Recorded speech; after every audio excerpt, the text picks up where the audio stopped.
उत्तरदा एकादशी की पौराणिक व्रत कथा।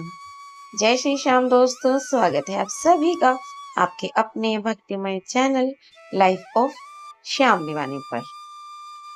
दोस्तों, आज हम सुनेंगे उत्तरदा एकादशी की पौराणिक व्रत कथा, जिसका वर्णन पद्म पुराण में मिलता है। आज की यह पावन कथा भी भगवान श्री कृष्ण और धर्मराज युधिष्ठिर के पावन संवाद से शुरू होती है।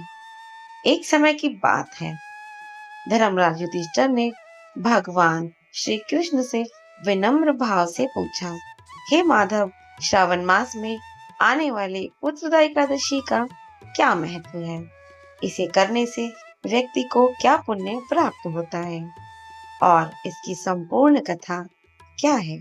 श्री कृष्ण मुस्कुराए और बोले, हे राजन, इस एकादशी का व्रत करने से संतान सुख की प्राप्ति होती है।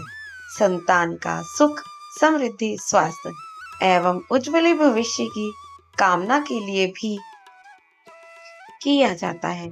अब मैं तुम्हें इसकी पौराणिक कथा सुनाता हूँ, ध्यान पूर्वक सुनना। कथा की शुरुआत। प्राचीन समय में सुकेतुमान नाम के एक राजा अपनी पत्नी शैव्या के साथ राज्य करते थे।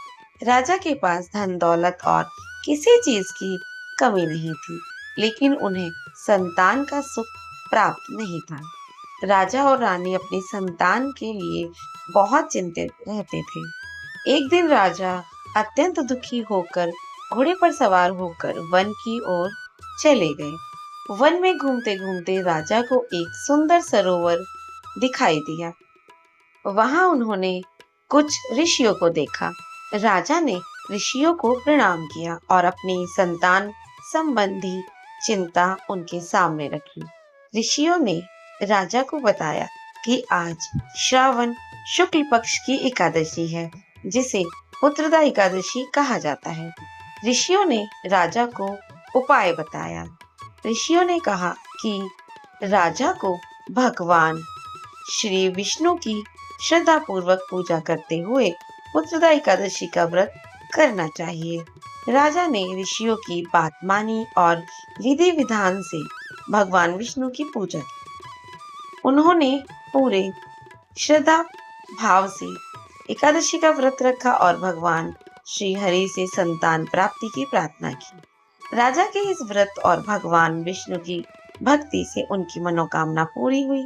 कुछ समय बाद रानी ने एक पुत्र को जन्म दिया। राजा और रानी अत्यंत प्रसन्न हुए और उन्होंने इसे भगवान विष्णु की कृपा मानी। इस कथा से क्या सीख मिलती है? मुख्य बात यह है कि उत्तरदा एकादशी श्रद्धा, भक्ति और भगवान विष्णु की आराधना का पावन व्रत है। मान्यता है कि जो व्यक्ति श्रद्धा पूर्वक इस व्रत को करता है और भगवान विष्णु की पूजा करता है, उसे भगवान की कृपा प्राप्त होती है। इसलिए उत्तरदा एकादशी के दिन मन में सच्ची श्रद्धा रखे, भगवान विष्णु का स्मरण करे और अपनी संतान के सुख, स्वास्थ्य और उज्ज्वल भविष्य के लिए प्रार्थना करे। हे श्री हरि विष्णु, मेरी आपसे यही प्रार्थना है, सभी बच्चों को स्वस्थ, सुखी और संस्कारी बनाए और सभी भक्तों पर अपनी कृपा बनाए रखे। अगर आपको यह कथा पसंद आई हो तो वीडियो को लाइक करें, अपने परिवार व मित्रों के साथ शेयर करें। कमेंट में जय श्री हरि विष्णु अवश्य लिखें और ऐसी ही भक्तिमय जानकारी व कथाओं के लिए हमारे चैनल लाइफ ऑफ श्याम दीवानी को सब्सक्राइब करना बिल्कुल ना भूलें। फिर मिलते हैं अगली भक्तिमय वीडियो के साथ। जय श्री श्याम, राधे राधे।